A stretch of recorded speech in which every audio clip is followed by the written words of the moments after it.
Everyone, কেনেকুৱা আছে সকলোৱে? আশা কৰিছোঁ সকলোৱে ভালে আছে। এয়া লৈছোঁ মই ৰাতিয়ে তিয়াই থোৱা মটৰ, আৰু মটৰখিনি মই এতিয়া মটৰখিনিত এতিয়া মই ইয়াতে আদা দিছোঁ এনেকৈ কাটি মিহি মিহিকৈ।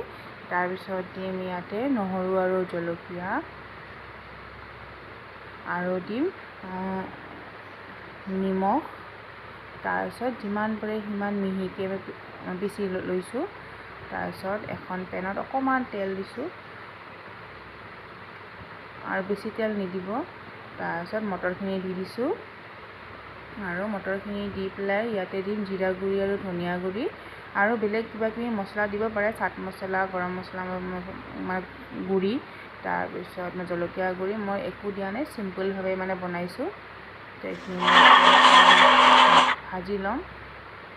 আৰু ভাজিব এইকাৰণে লাগে কাৰণ মটৰৰ মানে যিটো মানে কেঁচা মটৰ থাকে তাৰ কিবা এটা স্মেল থাকে ন, তো বা অলপ তিতি তিতি লাগে আৰু, তো সেইটো কাৰণে মই ভাজি লৈছোঁ, তেতিয়া ধুনীয়া হয় সোৱাদটো। আৰু মই পৰঠা বনাবলৈ প্ৰথমতে এনেকৈ ৰুটিখন মানে বেলি লওঁ। তাৰপিছত মই এনেকৈ মাজত দি দিছোঁ।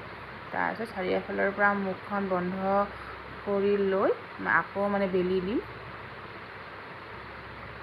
তাৰপিছত এনেকৈ দি পেলাই এতিয়া অকণমান শুকান আটা ল'ব লাগে, তেতিয়া ধুনীয়া হয়, নহ'লে মানে লাগি ধৰাৰ চান্স থাকে। তাৰপিছত এনেকৈ বেলি ল'ম। আৰু খুবেই হেল্ডি হয় আমাৰ পৰঠাখন, মটৰৰ পৰঠা বা আপুনি যিহৰে মানে পৰঠা বনায়, আলু মানে বাহিৰে খুবেই হেল্ডি হয়।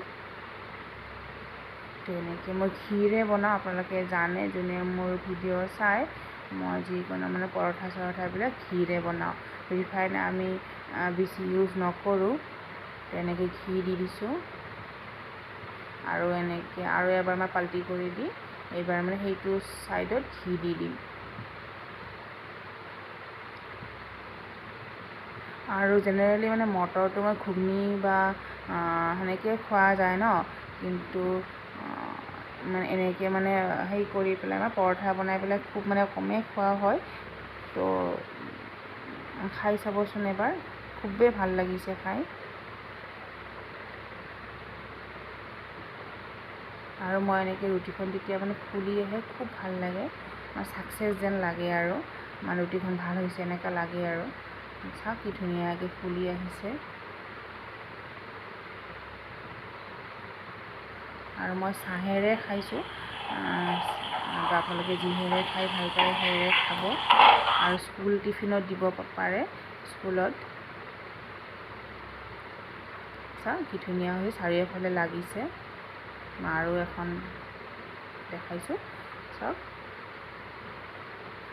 তো ভিডিঅ'টো কেনেকুৱা পালে জনাব, লাইক কৰিব, কমেণ্ট কৰিব।